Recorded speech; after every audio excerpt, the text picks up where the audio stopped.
G'day and welcome to Inforunners. I'm Execute. Today I'm joined by MinionSoldier. How you doing, man?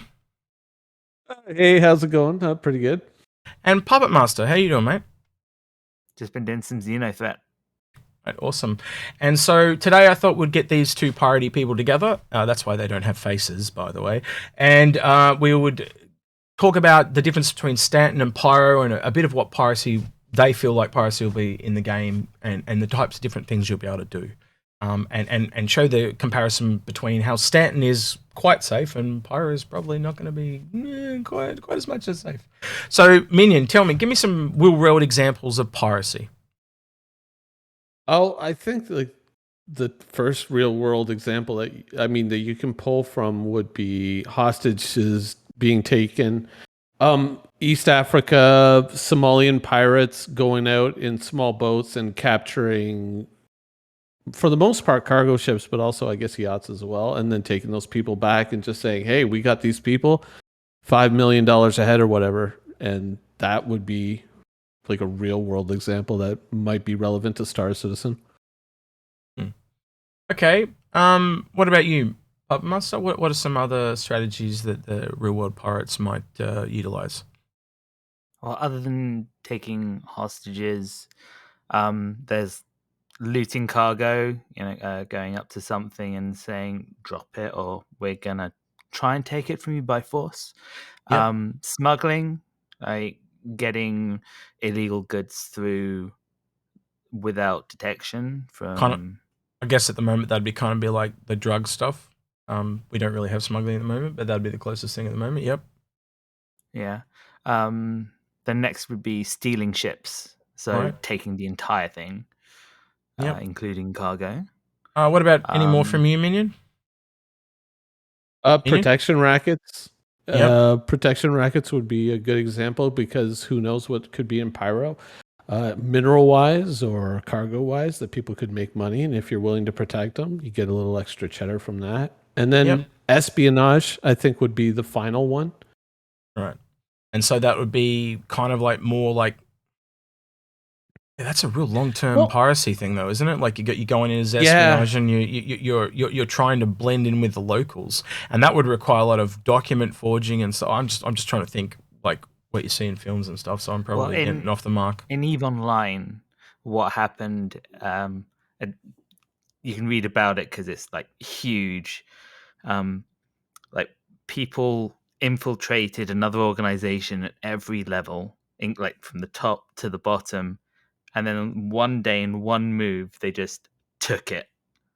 They took everything and left nothing behind of worth. And that's something that CIG is okay with. And I think that's going to have a lot of people saying you're not allowed to be in other organizations and giving that some credit, which is interesting. You can be in another org and not be in another org, if you get my drift. You can just there's no connection, no digital paper trail. So yeah, that's a possibility. All right, so I envision that if you were living on Ruin Station, like I look at the concept art of Ruin Station and stuff like that, it's not the best accommodations, let's call it that. So what do you think it's going to be like? Do you just think that means that kind of pirates are second-class citizens? Like how do you think they're going to be living, basically, is what I'm asking. I think anyone can jump in. I think it depends on how prosperous you are as a pirate. One of the things that we really haven't seen in game for anyone is CIG has in the past made reference to being able to buy a condo or a house in one of the towers on R-Corp or something like that, right? Yep. Depending on how much money you have, landing pads you might get. That could play out in Ruin Station that way. Like, let's say your pirate org is really big, making a lot of money. You can pay enough money to whichever faction owns the station. You get some really nice digs. Whereas other people, like the leader of a pirate org could live like what's his name, Escobar, and he could basically he could just be giving orders from wherever he lives. I'm going to tell you right now, there are going to be pirate leaders on Origin 890 jumps. I can see it now, like a black 890 jump. I can with the skull and crossbones on the side. I can see that coming a mile away. Yeah, party town and just like all the drugs you could meet. Like, you know, got me any more of those cocaine? You know, the the meme. Yeah, I can see that. Like, just an absolute pirate party bus. That's going to be a thing, and that is going to shock and really annoy some Origin people. I love it. Oh yeah. So yeah, but okay. So that's the top end of town. What about the vast majority of the population? I think realistically, while the top end are living really well, most people won't be so well. You correct me if you think I'm wrong. Well, the people ahead. at the bottom, it depends how long they've been there, right? Because you'll have some people that have grown up there, and they won't necessarily be pirates. They'll just be living within the pirate infrastructure, trying to get by, trying to work their way up. I'm now picturing a pirate janitor, but yeah, keep moving. Well, yeah, right? I mean, you would. Yeah, and he just goes around sweeping and pickpocketing at the same time. Like, yeah. Anyway, I'm not doing anything. Just clear the floor. Thanks for your money. You know, like. Well, you start off at the bottom and then you gain trust, right? Yeah. Yeah. That's actually a thing. Yeah. So there's going to be all levels: people on the inside, people on the outside, people just being told to do things. Like, there are people that fly to some countries. Kitty, no, that's my microphone. There are people that fly to some countries and then they feel a gun to the back of them and they get told to take something through customs and take it back. And there's some real scary stories about that happening, but they're not involved. They're just being like, coercion's another thing strategy wise we didn't talk about. That's a good one, though. Coercion. Yeah. I'm just thinking of coercion right now. You've said that. Like, I could fully see a pirate organization coming up in a Starfarer and they're like, give us some fuel. And the Starfarer is like, I'll give it to you at a discount. But the other thing is, like, what's to stop them from just blowing him up after they've given them the fuel? You know what I mean? So there's, like, I can just, the dynamic is great. Anyway, I'll leave that one because that's a loaded question. What about, I don't think they would just live in like low accommodations, because like a lot of the stuff we saw on the Ruined Station concept work was all fairly busted. That is the demographic of what I would explain. But also you'll get people living on ships, and I do think we have to talk about Drake. It's the elephant in the room. They are very pirate based because they're so cheap. But you would have big ships like the Kraken where they would move from place to place. And I think any ship that is like that, I actually think like even the Xenothreat Idris, I think you will see pirates living in more org-based ships that move from place to place rapidly. So they're harder to find, especially if they're living in something like Stanton. You guys think I'm wrong there, or opinion? No, when I look at it and I think about it, I think that one of the other things that we haven't talked about when we talk about living accommodations is, will CIG let us build our own bases? Yep, they will. Like, aside from Ruined Station, and like you could have Sorry, just to clarify, you mean like a space station? They'll let us build our own space station. When you said bases, I went, "Oh, there's a freaking ship called the Pioneer. Have you not heard of it?" But no, I know what you mean. But like setting up something like, let's say, hollowing out a small asteroid and just having a place to park your ships and transfer cargo. We don't know if anything like that is really going to emerge in the game. We hope that it will, or I do, but we don't know, and so. It could very well be that one org could own Ruined Station, because they've kind of set it up in the lore as though it changes hands from time to time. So one org could own it and they get all the best services out of it. But who knows? Yeah. Like, if you invest in building your own infrastructure in Pyro, so my short answer to that is, I think they'll allow you to build on the surface of an asteroid, but not necessarily, because building underneath it is different. They might have a cave in it, and you can build in the cave, so have on surface structures that just happen to be inside an asteroid. That fine. Would be so awesome. But I don't think they'll like have. I don't think they'll have like a door that just fucking opens like Grimhex. I think they'll more likely be something bespoke. But yeah, on the surface, totally. I think that'll be possible. So yeah. Yeah, go ahead. Well, as far as Ruin Station goes, it's a derelict station to the point where when like the people were dying when they were first exploring it as it fell apart around them. I feel like it's a position of power because there will be infrastructure there for them to use, but the people at the top more likely gonna set up in ships of their own, live lifestyle ships. I think there's a part of it too where we haven't seen enough pirate places because like all the places we have, right? So I know we're going to talk about Spider in a little bit, right? We've got Spider, we've got Grimhex, and we've got Ruin Station. They're the kind of three big ones we know about. But I'd love to see one where they have taken it over and they've had control of it for like 100 years. Right? Because I don't even want to say Levski's a little bit like that, right? Where it's a little bit more sophisticated. I'd actually like to see like a high end. Can you imagine one that's become so sophisticated that it's on the same level as Hurston? Like that I would like to see. Yeah, but that would be amazing. We will get that. Yeah. Because Drake have a headquarters in the game. Yeah. And so they will have set it up like a showroom and a front image and stuff of the way they want to be perceived while still being very pirate friendly. Yeah, so Drake probably is, you're probably right, Drake is probably that one. Now I really think about it. Yeah, what I'm trying to get for is like a real proper pirate society, and they have like proper guards, and they're almost like you wouldn't, if you spawned there, you wouldn't know it was a pirate place until someone told you. You know, like that could be really interesting where they've just through their own grit and determination, they've made their own laws and it works. And, and you could even have things like, might be near Banu space and like the Banu are just hanging out and they loving it, that type of thing. Like I'm thinking a little bit Mos Eisley, but more like Origin came in and they did all the decor.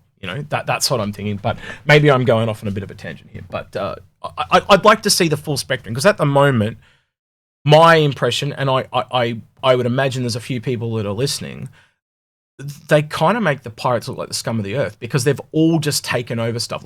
And the two ones I'll give you is Grimhex and Ruin Station. They're just stations that they've taken over. I would much rather something where it was taken over by a guy that they consider a pirate, but he used to be the head of engineer at Aegis.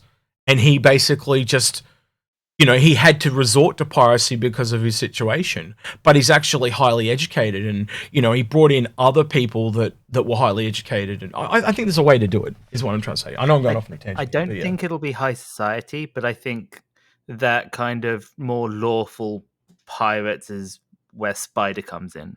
Yeah. Right? That's what we've been told. All right, well, tell me about. Don't know if it would quite have a finished look, like too much polish. I think it would have to look. I want to use the word steampunkish. Like it would be a little bit cobbled together. It would have its own charm, but it'd be a little bit cobbled together, a little bit rough looking. I think that would have a certain charm. I would like to stay away from another Orison or another Babbage because we've had enough of that. Yeah, I'm kind of just thinking like that they've taken over their own manufacturing plants and they've had time to settle in, because a lot of these temporary stuff that you always have, they never ever last because everything eventually breaks. So I want to see one that's just not hobpozzled or put together with glue and duct tape. I want one that's like, how have they lived like that for 600 years? Like how have they managed to, and it's not hodgepodge, like as time's gone on, they've found ways to build supply routes and even have it that to the point that it used to be a pirate society, but now the UEE accepts them because they can trade with them and trust them. And they had poor beginnings, but now they're, I don't know. I'm going on about this, but I'm going to let it go. So no, it's a good point. It would kind of be like a bit of a Tatooine if you think about it. Yeah, it's a story. It's a story thing. It is basically just a completely different concept because at the moment, piracy is always considered bad, and I think you could actually do it in a way where if you look at it, we also had this system in game that was the Mesa era, and they were bad. So what they did was they left because their life was at trouble, like at risk and stuff. And so they built their whole own society. And it started out at piracy from necessity, but it went back to what they wanted the UEE to be. And so it's almost like a UEE 2.0, but they had to use what they had. But over time, it came back. And now that the messes have gone, they kind of find that they're somewhere equal. And it could be really interesting if they're just in a system that was very bare and no one knew they were there, but they built their own, because they had the knowledge, they built all their own manufacturing plants and everything. And it's just this really high society that's like an Eden. In fact, that's what you could call it. You could call it Eden. Anyway, I'm getting totally off topic for the last 5 minutes, so I'm gonna get back to it. Tell me about the rivalry of pirates against games and film and reality. So yeah, tell me about that. So the tip, I'll let you talk, Minion. So Honor Among Thieves in Spider. Tell me about that. So in the lore, Pyro is kind of an anarchy system. It's whoever owns the station. I think in the lore currently, Xenothreat, best name of a pirate gang ever, by the way.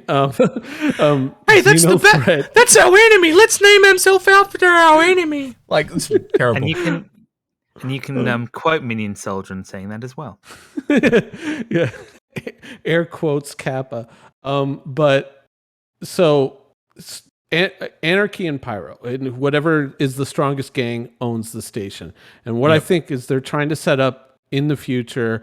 Player gangs are going to be warring over who controls the station and therefore who gets the best benefits of the station's resources. Yeah, whereas so you back with reputation one of the two teams and they control the station. And so therefore in controlling the station you have benefits of the gang that you've backed. So it's almost like a P versus P system. Or it could flat out be a P versus P, and it could just straight up be whatever player org runs the station. Like they could hand it over to the players. Yep. That is a possibility, right? Depends how mission based they make the place. Yeah. But that's going into a future to see what CIG does with missions. Hopefully a lot.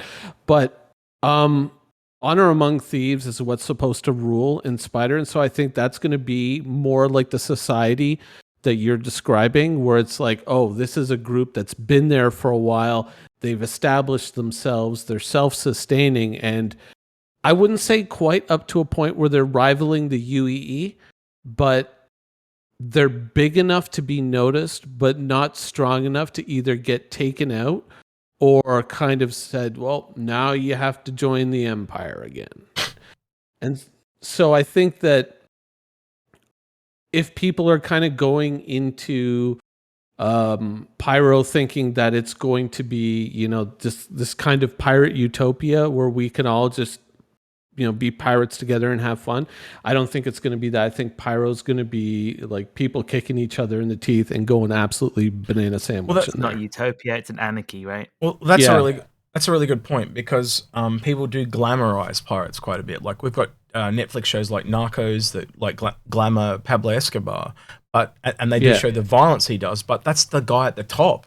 What about all the other thousands of people that work under him? I think I already feel that in the way they've described Ruined Station, is that there's these guards there's the pirate section, and then there's just the people that live there section. So they're almost like a gated community, and us and them type thing. So yeah, tell me a little bit, Puppet Master, about what you feel about glamour versus reality in pirates. The way a lot of games, I guess, do it is, rough living, on the edge, not accepted by anyone. But that's not really true. Like historically, pirates had it set up so that they had funds when they retired. They had a ledger to who gets what amount on the ship. The captain of a pirate ship was elected. They often had families on shore. Pirates set up their own postal system so that they could be kept up to date with what was happening. Women could have power where socially they would not otherwise. And there were civil partnerships where gay pirates could be mateys together. So that's a That's where lot that more word comes from. advanced than some of the ones during the actual time period. Yeah. They had Yeah. a lot more progressive points than them than some of the real ones. Yeah, that's actually kind of interesting. What about you mentioned social there, right? So it kind of triggered in my head. If you attack the wrong person, there could be social consequences. So, Minion, you go first. Tell me some stuff there about the social side of being a pirate. What the goods and the. I'll let you do. Do you want to do the goods or do you want to do the bads? And Puppet can do the other. Well, I think I'll do the bads. All right. I think I'll do the because you think you're a bad costs. boy. All right, keep going. Yeah, go ahead. I've had that. But what's it? If you attack the wrong player in the game, if this player is particularly popular, let's just say that there's a streamer that people are very, very in love with in the Star Citizen community, one of them big up there type streamer folk, and all of a sudden a pirate group just happens upon them and wipes them out. You could end up, the social cost could be that, like, you could have the real world kind of community kind of coming after you and chasing you. And if you're trying to pirate and you've got everybody jumping after you and right on your heels, that could ruin your gameplay. So you've got to think about these things, right? Like, you got to think about the cost. And Yep. like the reverse is true as well. Like, if you attack the wrong pirate and take a ship from them, then you might bring all of them down on you. I think we've already heard that.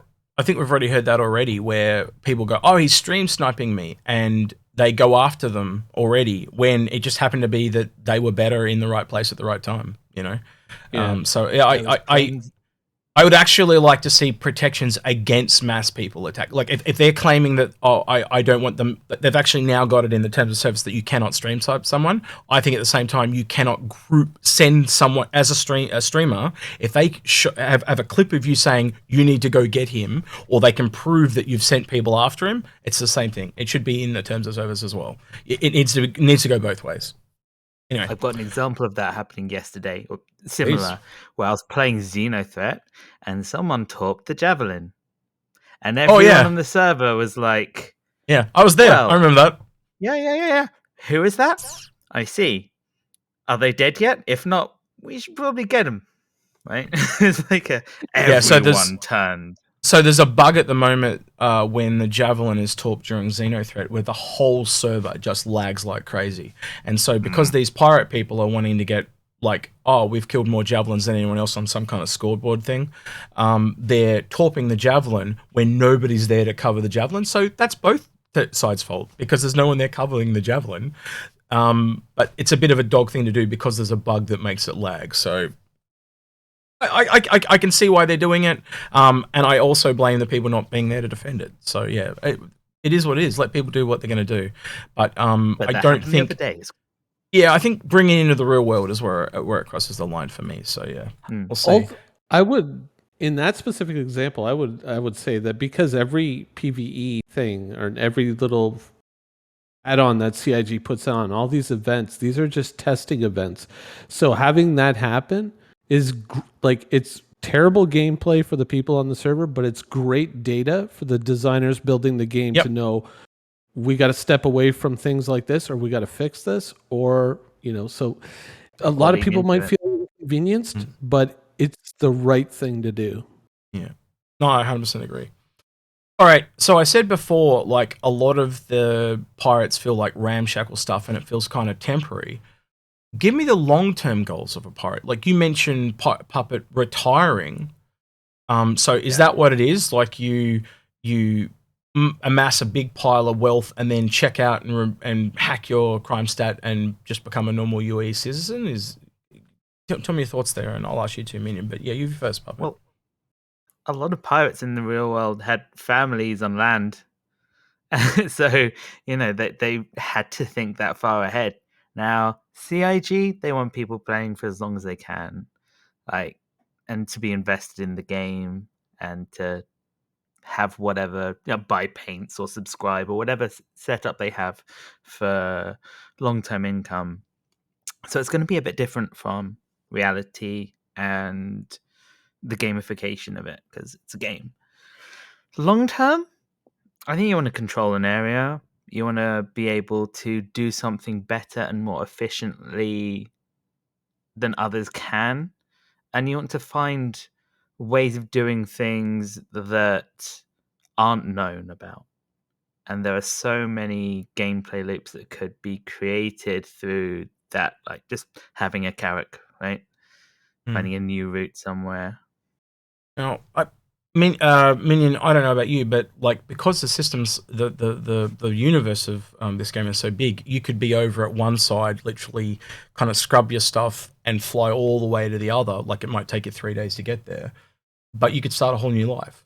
Do you think that might be a part of the long-term goal? Like pirate in one area, hey, I'm a good guy in another. Like, or how do you see it? For me, I look at it as, we're at such an early stage of developing the systems to know what's possible and what isn't possible. My design for the end game was always that whatever I was doing on the negative side of the law, I would be bringing that over through smuggling and whatnot to the positive side of the law. That's kind of why I split my account in two many years ago. And so I always just figured that there would be this kind of facade character that everyone would think was this totally virtuous player that everyone's like, oh, what a great person. Oh, that person came and rescued me at a moon. And meanwhile, the whole time it was my front. That's the kind of game that I'm going for. And then one day it'll be kind of like the Prowler thing, and I'll be like, yoink, there goes the curtain, and look who it is. I've heard quite a few people talk about if you wanted to take hostages, you would just send a really good player or a player with good rep on a Genesis Starliner, and he could literally be telling you where they are. And then you just fly in, and he gets kidnapped with everyone else, and there's no skin, and you just let him go out the side door type of thing, and no one would be the wiser. I think there's a middle line too, right? Yeah. Like the pirate with the crucible is repairing both sides, making money that way. So you shoot them up, and then we will repair your ship, but it costs you 10 times as much as normal. Like, maybe I don't know. I mean, I don't know about that one. Probably would see it negatively potentially to do jobs for pirates, right? That could negatively affect your reps, but there'll also be things that you can do which keeps you on both sides of the line, so you are working with pirates. And does that make you a pirate? Partially. So you're just an unbiased what's it, a conscientious objective, opportunist. Opportunist type person. Okay, that might be but that also is going to affect your rep on both sides. Like you're not going to be able to build rep positively really on either side because you'll be taking positive negative hits, which is where smuggling comes in. That would be a good thing if they did have stuff for people that have no rep, as in you can't have rep with positive or negative, so to speak. You have to be dead neutral to both parties. That could be really interesting, actually, if I work that through, because that all of a sudden just gives you a third side, doesn't it? But so if you're a successful smuggler, but also a successful trader, what stops you being positive on both sides?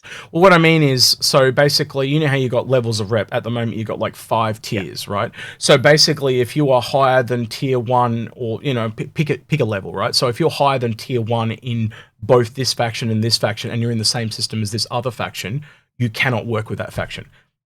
Yeah. So if you're in the middle ground, you can work with them. Yeah. So you can work with all 3 parties, but as soon as you go up in one, the other 2 drop off. That could be really interesting. Dies, maybe you can trade in some of the negative rep against some of the positive rep elsewhere to kind of neutralize it. Yep. Yeah. All right. So end game's probably still a little bit up in the air, I think, there. All right. So let's get on to ships. Right. So what are some of the best pirate ships? Minion, I think he's chomping at the bit. I can hear him drooling from here. So tell me your top 3 pirate ships and why. Top 3 pirate ships and why. Obvious one, of course. I'm gonna put two ships together because they're very close to each other. They differ slightly, but Constellation, Corsair. Okay. Yep. Excellent.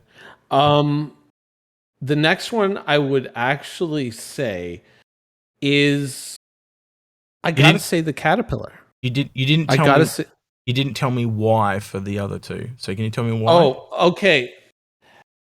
The forward-facing firepower, the ability to just drop so much damage either through missiles or through guns on somebody instantaneously. And I mean, really, when you're talking about larger industrial ships or even smaller industrial ships, those two ships have so much firepower to them that you could easily get in there and cripple a player catastrophically. And I mean, you may not have the most cargo, you may not have all the most features, but you've got what it takes to get in there and just deliver that knockout blow with those ships. And I think that that's probably an area where we're going to see a lot more growth in ships. But Okay, those are they're so close, but I consider them together. Hold off on the Caterpillar. Puppet, give me your top one or one of your top three. I've got a question for MinionSoldier first, if that's all right. No, it's not. No, of course you can. Go ahead. Okay. So something that a lot of people are excited for is the Corsair, and that is a pirate ship. I know it's slated for exploration, but it's for following the explorer and pirating them at the end of the day. That's what you're doing in it. Why isn't that up there? Is it just because of the capabilities of the other ships? If you had a longer list, he literally said Constellation and Corsair. Oh, were you listening? That's what he said. I had Constellation. Oh, he said. No, he said he's going to put two together, and he said the Corsair and the Constellation. So yeah. So now give me a ship, dude. What's one of your top threes? Yeah, I'll do my job. So was it Corsair? Was Corsair? You agree with him? One? You agree with him? No, my it doesn't top have to be the Banu Merchantman. Doesn't have to be the top one. Just one of your top three. So you mentioned the Corsair. So is that in your top three? No. Okay. Banu Merchantman. Tell me about why you think the Banu Merchantman. Is it the smuggling? I'm assuming. It's the being able to sell stuff anywhere. Yeah, basically. Because that makes sense. And I'm going to throw something in the mix. Say they bring out a ship that is Constellation size, and it's a shop. Does that change the Banu Merchantman for you at all? No, because I will also be able to hold goods that if a pirate squad that I can't handle comes up on, I can go, I will give you these if you just let me get on my way. It's also got some big guns. It could probably fight its way through, quite honestly. Yeah. Well, true. There's still going to be situations where I can't. Your second one, please, Minion. My second choice would be the Nautilus. No, it's the Caterpillar because it's in your image and you mentioned it before. Yeah, so yeah. Caterpillar. Oh, yeah. Sorry, I'm jumping ahead. We're bad at this. So you're terrible. It's fine. The Caterpillar, because the cargo capacity, the tractor beams, it's so obvious. The ability to detach your cockpit and just fly away and just be like, better luck next time, G.I. Joe, and just warp away. But not only that, there's a huge dimension to the Caterpillar that whenever anybody talks crap about the Caterpillar, they always forget that the modules that we have are just the basic cargo modules. Yep. We have not seen all the other modules. So that ship is a sleeper. That is a ship that it's going to pop off. 100%. The one I was thinking of when you were talking about it specifically was the search and rescue module. That's a particular favorite of mine. The one that launches other people at other people's ships. That's just awesome. And then they can just board the other ship. That's like the coolest thing I've ever heard for a pirate anyway. So yeah, I'm looking forward to that one. All right, Puppet, your second of your three. People are going to rage in comments about this, but Steel, the Cutlass Steel, I think it's Moving on, because that is a hot pile of garbage. I'll give you the black, but I'm never going to give you the steel. But let me tell you why. Yeah. All right, tell us why. Not because it's a good buy, not because it's good for any player, but the fact that pirates that want to take another ship want as many people as possible to be able to control the area that they're going to.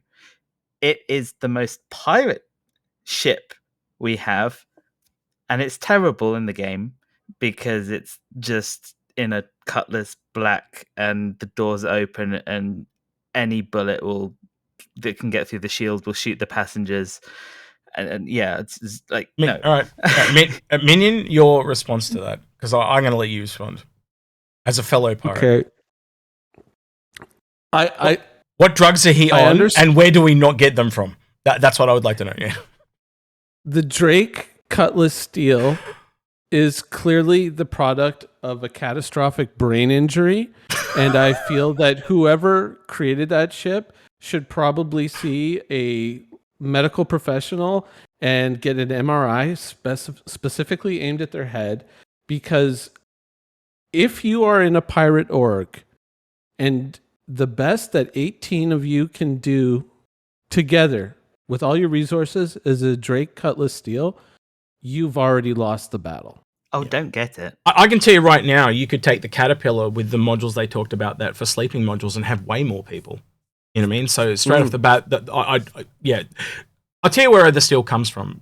From my understanding and through talking through multiple different people, is if you think of the map that was leaked for Theatres of War and how you had to go from the ground to the station.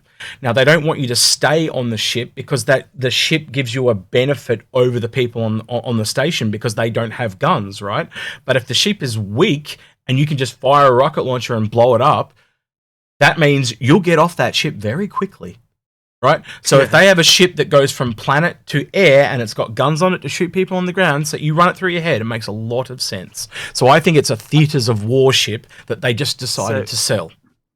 Can I ask a quick question? Yeah, go. What's Theatres of War? It's a make-believe fantasy place, kind of like Fantasy Island. Anyway, Puppet, go ahead. Yeah. So a real pirate ship, they get as many people on it as possible.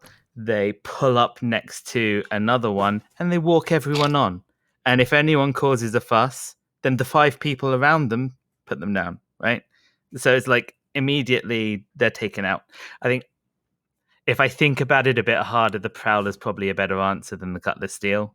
Yep.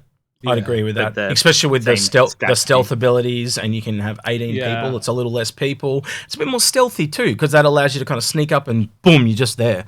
Where the steel is like guns are blazing, and if you've ever played any multiplayer, if you've ever played a multiplayer game, like one of my pet hates in Battlefield is you get in a tank and the guy gets in the gunner seat and he just starts shooting everything, making a noise, and you're like trying to stealth around and flank around the side, and he's just here shooting at stuff that's 500 meters away, not going to hit a goddamn thing, but just telling everyone where you are. That's the Cutlass steel, right? And not to mention that it's double the price of 2 Cutlass blacks and all that. Like it's terrible, right? That is not a pirate ship. My actual answer is going to be the Prowler. All right, cool. All right. Your last one, MinionSoldier. I think you kind of said it already, but yeah, I gave it away. But the Nautilus. Yep. The Nautilus. Please explain.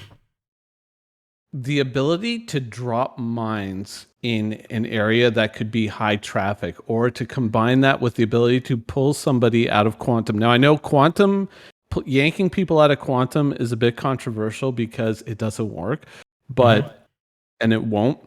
But if you could combine a mechanic like that worked with a minefield, you could literally drop a player into a minefield and say, today's your lucky day. You get to choose between your cargo or your ship.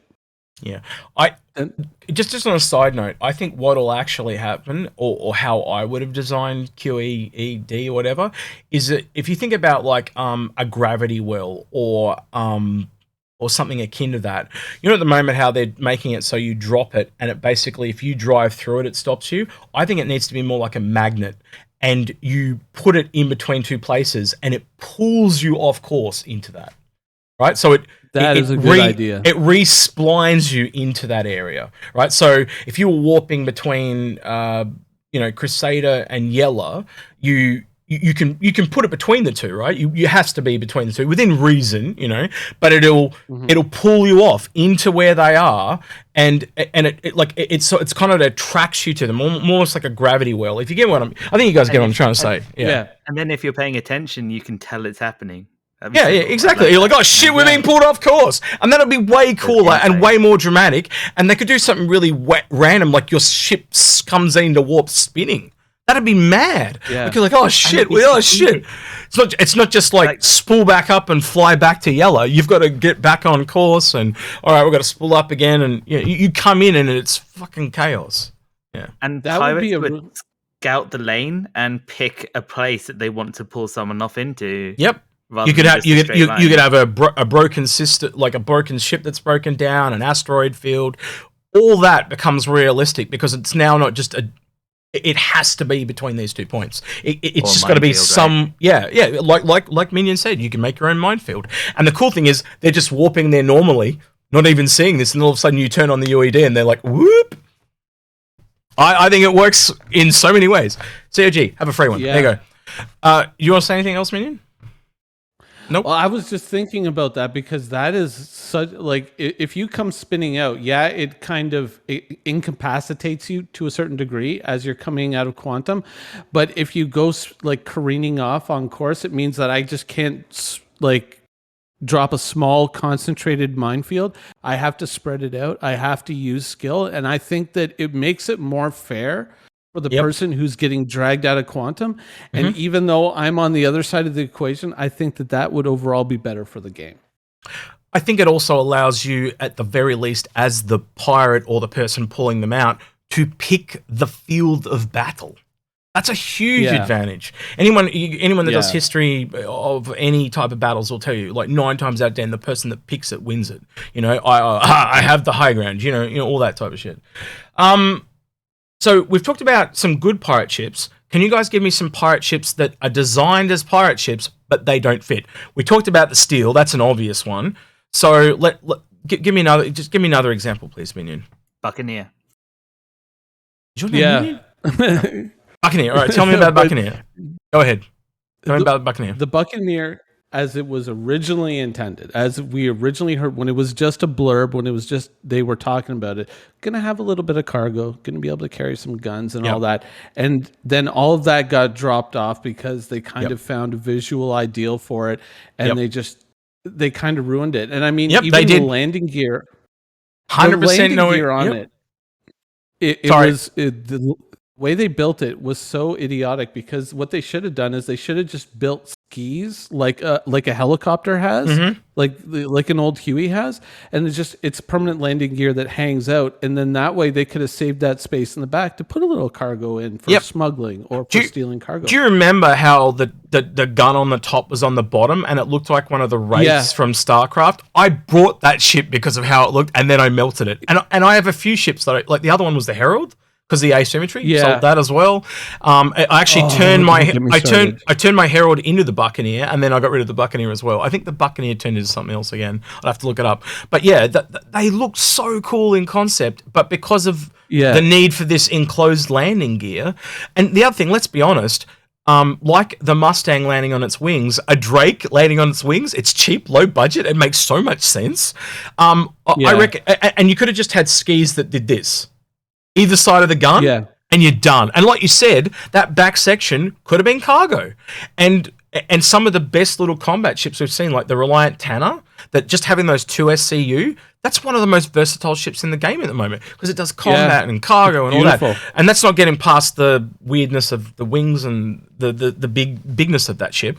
But I want to see that design aesthetic where it just has a little bit of cargo in almost every ship. And I do believe it's still getting the guns. Apparently it's got these gun holder things either side on the Buccaneer. But you're right. If I was to do a small rework, I would add skis to the Buccaneer, put the gun back on the bottom where it bloody belongs, and just had some skis.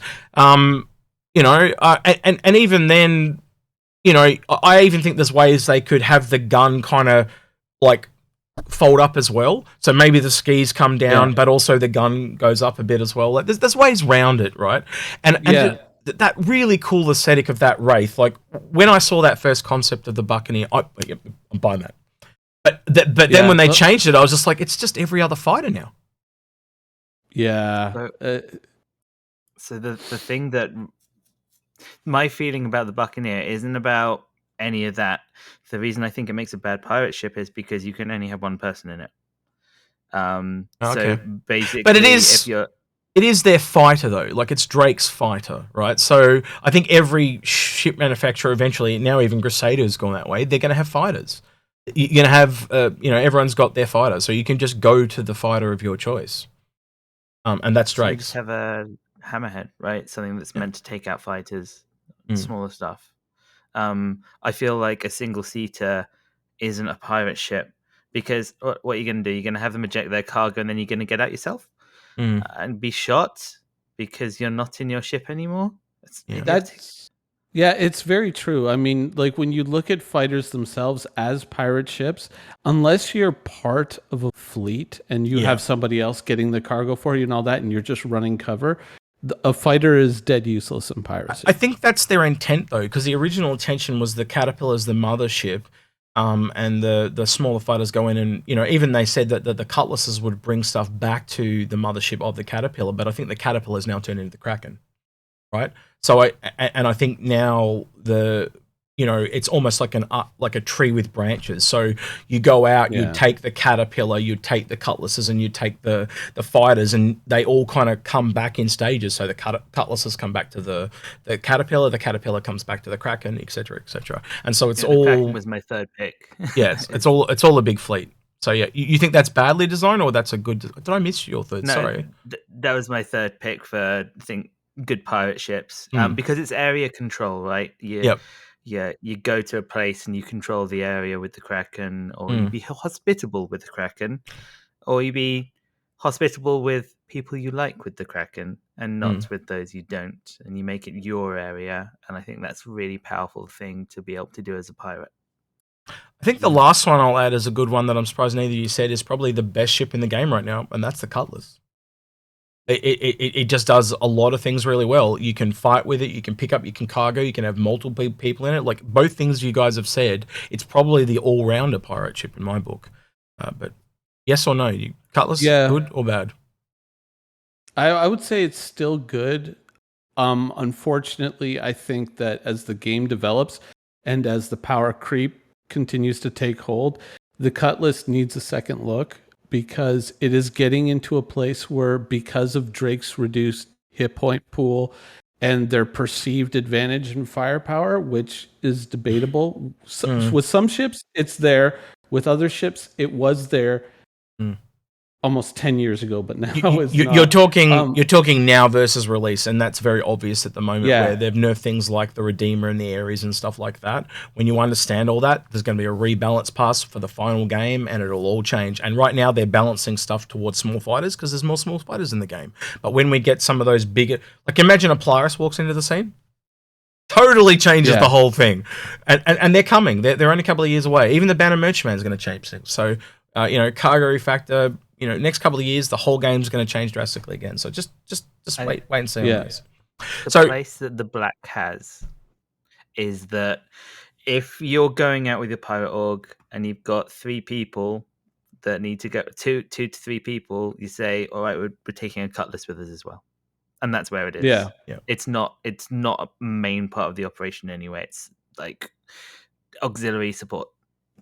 All right, so we were actually talking about bad ones, and we've gone through the Steel and the I've already forgotten the other one. That's Buccaneer. So give me another one. What's a badly designed one, right? Because I want to say Corsair because I hate the damn turrets on that thing. But you guys are both saying it's quite good, right? We talked about this before the show.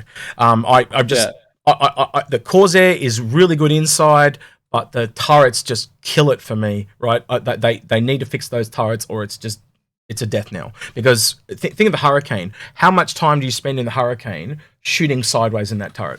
You don't. You spend no time doing it.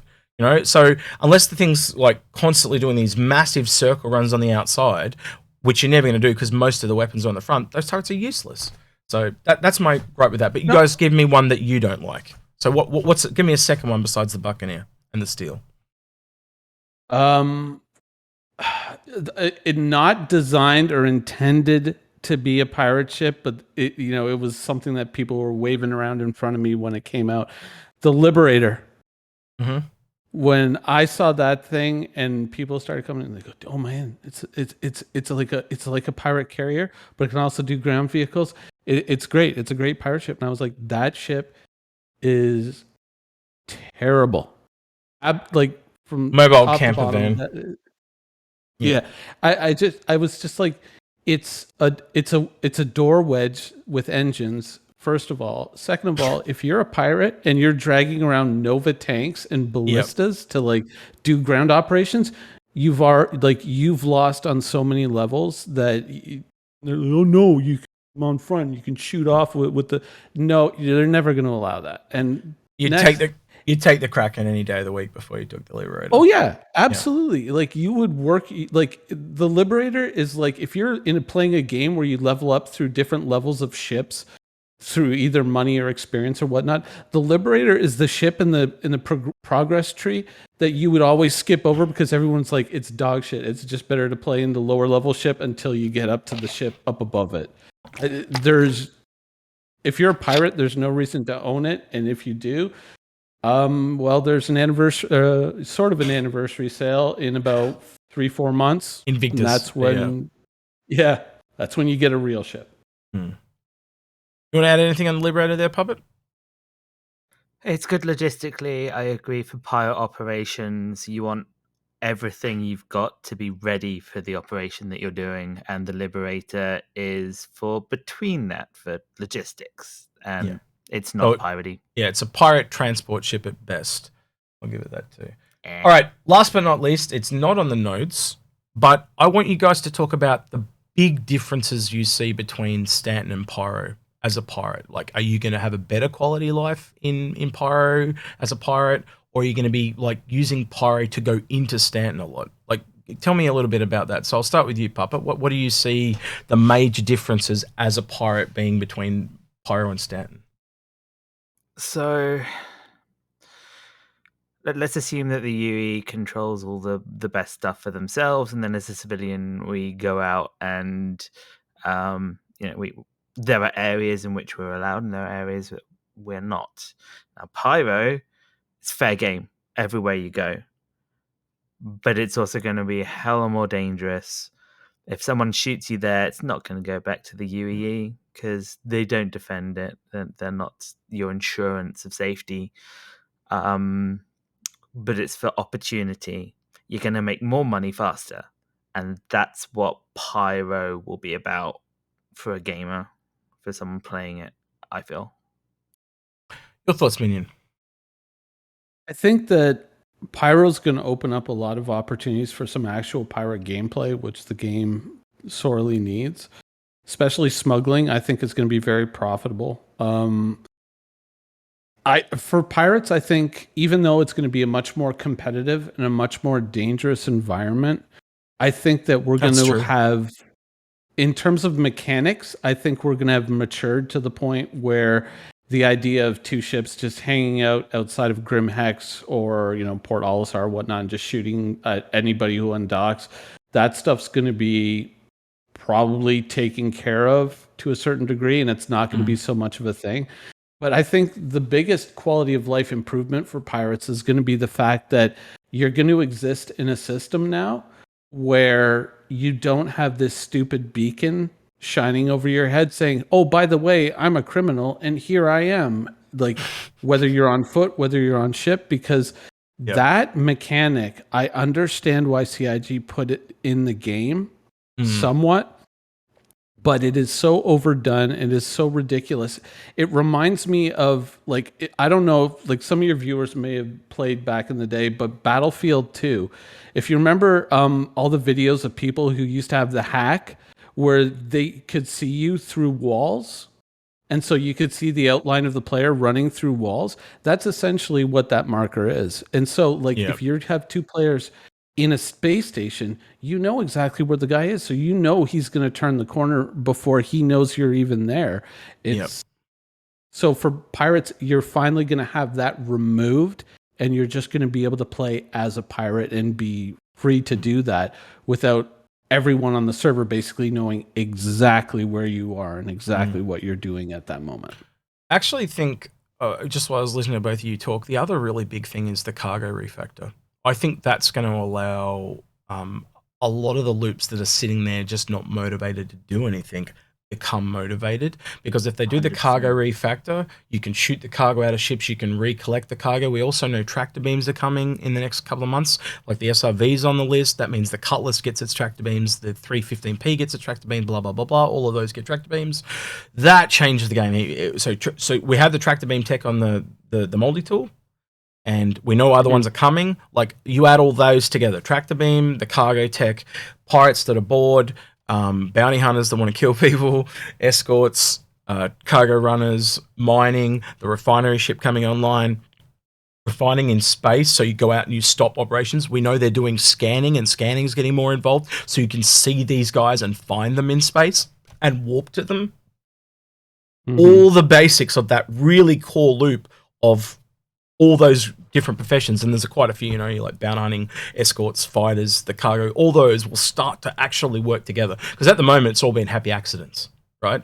But or knowing where they generally mine here, so we'll go have a look, right? But now if you can actually just find them and scan for them, certain cargo pirate ships are going to, like, now I think about it, they talk about the Corsair being an explorer. If it's just got better scanners, it's the ship that finds people. Yeah. Yep. I only just thought of that, right? That could be a big thing, you know, and you don't need something as big as, say, a Kraken. Like, a Kraken might find something from way out, and it sends the Corsair with a you know, a Caterpillar full of troops and all the medical facilities, the chop shop, and all that type of stuff. And then you've got, you know, a couple of Cutlasses and a fleet of Buccaneers. I can see that as a reality. I don't know if you guys can, but I can see that all working together now. That's really cool. Yeah. As long as the scanning mechanic doesn't work similar to the mechanic that we were talking about, where you have the bounty marker on your head, like, I want it to be a skill game. I don't want it to be push button A, doot, doot, doot, doot, doot. There you are, and I'm going right to you. I want it to be a hunt. Well, they like talked a proper hunt. They talked about it with the Carrack, and it was like triangulation, and they sent out pods and stuff. So I'm either the Corsair's cheap and it's got to fly around it and scan it 3 times and try and find it, or maybe it has pods as well. We'll have to wait and see. So consider refueling, which we found out about recently, right? They've made that a skill thing. Refueling, something that could be automatic with very low technology. Yep. They're going to make as much as they can a skill thing. So, well, you know, our time is rewarding. The Caterpillar and Corsair both have these giant sensors. That's probably what it is. Like, they might even like do it. So if you think about it, the Carrack does a ping. The Kraken does a ping, and it finds that there's a bunch of people out there. If you send a Caterpillar to one side and a Corsair to the other, and then you've got your 3 pings, and you can literally find out where they are. Again, like working in a pack mentality, like a pack of wolves or something like that. A wolf pack, yeah. That's how a hunting pack is how I would see that whole group. And they have often said that the Drake ships work all together. They all are all interconnected. So that wow, I didn't quite see it like that, but that's a harsh reality that's just hit me in the head, and I find that kind of interesting. So yeah. All right, is there anything else you guys want to add on the big differences between Pyro and Stanton? Because I think you've hit on some really good ones there. So I think it's also important to look at Pyro from the perspective of people that aren't pirates, because it's going to be a heavily pirated space. Yep. But the thing is, if you're going there with your Starfarer full of fuel, the premium that you're going to be able to put on that in Pyro, which is a huge system, you'll just bring a whole bunch of fighters to cover you. I think that's a guaranteed thing. So yeah, you are. But the premium for the fuel will be up market, but you've also going to have to factor in. Yeah, you're going to have to factor in protection. But I totally see that as a thing. People will come from Stanton. They'll go, I got this for pennies on the dollar. I'll take it to Pyro and sell it, and I'll just get my mates to come with me and cover me, and I'll give them a chunk of change, you know, and they'll go. Again, like I said, it's bringing that once that cargo factor comes in and the refinery and those few little, just the basics of them, it's going to wow, we're going to have crank the dial of the gameplay is going to go quite up. They talk about immersive gameplay, but that really is going to go up quite substantially, and we'll actually have a game we can play. An interesting, because you use the Starfarer as an example, and obviously Ruin Station is not going to be the most, effective infrastructure to support a lot of players. And so fuel could be at a huge premium, but we talk about protection services before. A certain org might say to someone who's flying a Starfarer is like, look, we will give you protection if you give us a couple of cents off a liter for gas. Yep. And that could be a thing, or they could pay the Starfarer in creatively acquired goods that the Starfarer can then take into Stanton because they have a positive reputation. Exactly. And sell. Starfarer smuggler. Be there next week. Yeah. Or I'll take 5% of your fuel and you're allowed to work in our area. Well, that's another thing. Like, why wouldn't some of the pirate dogs have their own Starfarers? And they protect them themselves. Like maybe gas is a little rarer in Pyro because of the pulses and stuff, but mining as well. Yeah. Like you gotta remember, it's coming from Quantanium, so it may still be there. There are still rocky planets in that system, so maybe less gas, but more. They might be mining and exporting Quantanium, but they really need hydrogen fuel because there's less gas. I don't quite know the makeup of that system as well as I should, but if I talk to a couple of the lore guys like Paul or Algrid, I probably could find out. So yeah, that'd be a really interesting one to look at. I might talk to them about that after the show. Is there anything else you want to add, Puppet? Anything from you? That's all that comes to mind. Dead silence. All right, that's fine. Minion, where can people find you on the interwebs? You can find me on the YouTubes, generally about once a week right now. Usually around Friday, there's an episode that pops up on MinionSoldier channel. Yep, cool. And sorry if I was silent. No. I was teasing you. It's fine. All right. So he's been Puppet Master. He's been MinionSoldier. I've been Execute. Remember to like, subscribe, and if you want to go the extra mile on Patreon, do all that stuff. I don't like talking about it, but that's fine. And we'll catch you in the next one.